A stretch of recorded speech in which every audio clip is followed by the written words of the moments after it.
The Russian hackers who stole 1 billion passwords. Hello my friends.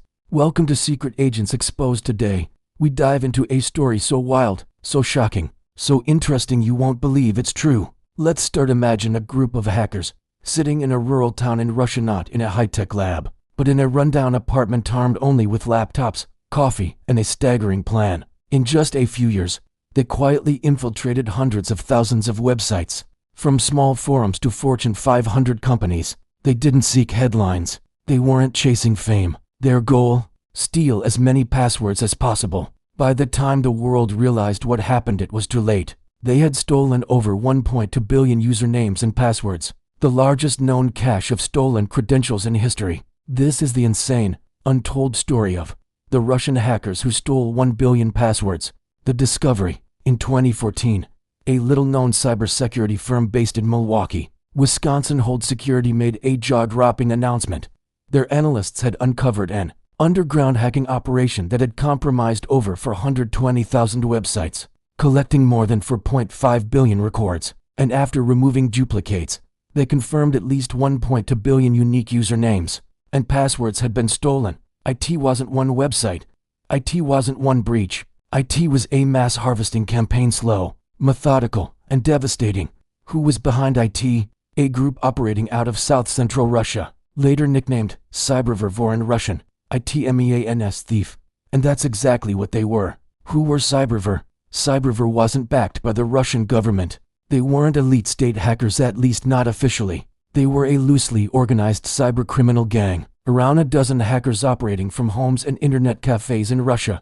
Most of them were in their early to OS, nitrogen monoxide college degrees, nitrogen monoxide military background, just raw talent and ambition. They used two primary tools. 1. Botnets, networks of infected computers they controlled remotely. 2. Skill injection, a simple but powerful hacking technique that exploits vulnerable websites to extract data from their databases. THEY didn't break into just major banks or social media platforms. Instead, they hit thousands of small and mid-sized websites, many with outdated security, quietly stealing credentials over time. They didn't even have to use the passwords. They could sell them, trade them, use them for spam, identity theft, or access to more lucrative accounts. Cyberver was running a credential theft empire. How they stole 1 billion passwords. Here's how the operation worked. 1. They started with botnets.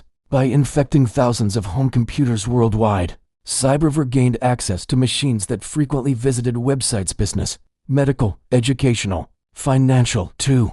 They scanned those websites for vulnerabilities. Using automated tools, they looked for SQL injection flaws, essentially digital cracks in the wall. 3. Once a site was vulnerable, they pounced. They extracted entire databases, names, email addresses, login credentials. 4. They stored and indexed the data. Cyberver wasn't sloppy. They had systems to filter, categorize, and analyze the stolen credentials by domain, industry, or password strength. 5. They monetized the data. Some of the passwords were sold on the dark web. Others were used to send spam, launch further attacks, or access financial accounts. At their peak, Cyberver was collecting over 500 new passwords per day. Why nobody noticed? Here's the terrifying truth. Most companies never knew they were hacked. Cyberver didn't deface websites or encrypt files like ransomware gangs. They simply copied data and left everything else untouched. IT was stealthy, invisible hacking, and it worked. Many of the sites they hacked were small e-commerce stores, blogs, or forums with minimal security. Some had nitrogen monoxide IT team. No monitoring, no detection systems. The stolen credentials, they were often reused across multiple services: banking, email, work accounts. One leaked password could unlock an entire digital identity. And because Cyberver operated under the radar, most cybersecurity firms didn't detect them until years later. The global impact. The breach affected virtually every sector: e-commerce, customer logins and payment portals, healthcare patient portals with personal data, education, student and faculty email accounts, finance, investment platforms, even bank credentials, media and tech, admin accounts on content systems. And yet, nitrogen monoxide major company was ever named. WHY? Because Hold Security, the firm that uncovered Cyberver, signed non-disclosure agreements with many affected organizations. They didn't want public outrage. They wanted quiet remediation. Some critics accused Hold Security of exaggeration or of using fear to market their services, but major firms confirmed the data they recovered was real and devastating. 1.2 billion passwords, hundreds of millions of email addresses, an unprecedented global breach. Where is Cyberver now? So what happened to Cyberver? Officially, nothing. Nitrogen monoxide arrests, nitrogen monoxide public indictments, nitrogen monoxide manhunts. WHY? Because they were operating inside Russia, country known for harboring cybercriminals.